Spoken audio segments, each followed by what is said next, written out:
volevo farvi notare una cosa, cioè qua che c'è la rappresentazione è la tecnologia. Qua che c'è la rappresentazione della persona che passa al secondo piano di un telaio, quindi che se un telaio, una gamba di telaio che si alta circa un 2 metri, fatta al tornio. Vi immaginate un tornio di 2 metri? No, Dio, questo telaio qua l'abbiamo riprodotto. So che non abbiamo potuto portarlo perché per esigenze di spazio. Abbiamo fatto alto 2 metri e largo 1,70. Non abbiamo trovato un tornio che fa, abbiamo dovuto farlo in 2 pezzi. Siamo da un tornitore che deve fare anche altre cose. Cioè, e che tecnologie che erano molto avanzate, siamo abituati a pensare che fosse di gente un po' naif, gente con di notti, vestiti malamente, che qua nasceva, qua moriva. Cioè, rendiamo secondo che intanto che era una tecnologia del genere e che abbiamo trovato a Fratesina Polesine, su un altro museo che gireremo dappertutto naturalmente, che si di reperti, che ha trovato dei crani, normalmente i veneti incineriva, in qualche caso che si di inumazioni, che si trova trapanazioni dei denti, trapanazioni del cranio con rimacinazione dell'osso, cioè ti operava il cranio, se era bisogno ti guarivi. Siamo avanti a Piazzola sul Brenta, che è una villa che è bellissima, sotto un portico che è un acquedotto che si è messo, acquedotto romano del 300 a.C. Qua nel 300 a.C. romani non era un acquedotto veneto.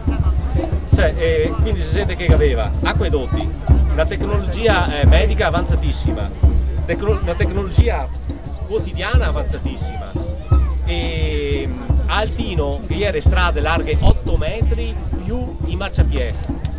Che traffico passava per quei posti? Cioè, la gente siamo abituati a pensare, e case che abbiamo trovato l'intonaco esterno che era tutto quanto decorato a ghirigori, ma dentro le case era frescae e era più belle di quelle adesso, le tecnologie erano molto avanzate, nonostante quello che siamo abituati a pensare, pensiamo noi che abbiamo telefoni. Non aveva telefoni, non aveva corrente elettrica, non aveva una tecnologia basata sul metallo ma sul legno.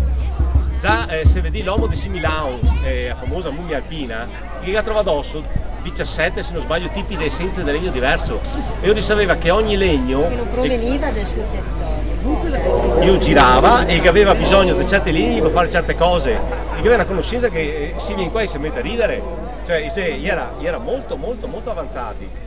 E vi ricordo comunque che oltre ai commerci dell'Ambra con Nord Europa, a Mantova, che anche ha gli insediamenti veneti, aveva un fiorente commercio di zanne d'elefante, quindi andava in Africa, si trovava zanne d'elefante, veniva qua e lavorava e vendeva, andava in Scandinavia, trovava su l'Ambra e portava a casa, e su tombe a est sta a trovare i uovi di struzzo, ma si dice anche sullo stesso periodo in Grecia, a Atene d'inverno, vi era frutta fresca in tavola, chi andava tossi in Africa e gli apportava.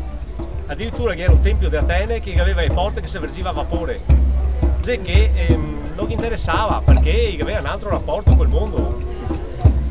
Mi piacerebbe dire che aveva un rapporto meglio di quello che avevano altri, ma bisogna essere che sta a fare il paragone. Comunque andiamo avanti. Questo signore qua è ha un scettro che ne ha trovato anche uno fatto abbastanza simile a questo, che decorazioni tutte quante bronze, e adesso pian piano facciamo anche questo. E abbiamo capito subito che era un vento, perché questo qua si chiamava Gotto, si chiama un Gotto in mano, di queste dimensioni, non che piove, siamo dei nostri. Va bene, questo è un civile. Passiamo, e ora, una roba che era su tutte quante le rappresentazioni, circa metà delle rappresentazioni dei militari. Cioè, quindi, abbiamo sentito dire tante volte, ma i veneti erano un popolo di agricoltori, erano pacifici. Anche il tempo non si poteva permettersi di essere pacifici, perché era sempre il razziatore, che era sempre quello morto di fame, l'affamato, che aveva bisogno per non morire cercava di razziare, quindi le armi in mano purtroppo, anche all'orso fuori alla porta di notte, chi sa che sa, e era una roba abbastanza importante. E ora mi ho fatto un disegno, perché non so bravo a disegnare, di un guerriero, e qua ne avremo uno dell'altro tipo. E ora, quello che è evidente è che aveva un certo tipo di armamento, un tipo di armamento presuppone un tipo di combattimento. Infatti se vediamo che i romani che aveva i gladi lunghi così, qua su un periodo pre-romano i guerrieri erano mai prevalentemente di lancia, anzi di 2 lance, se vedete una più lunga e una più corta.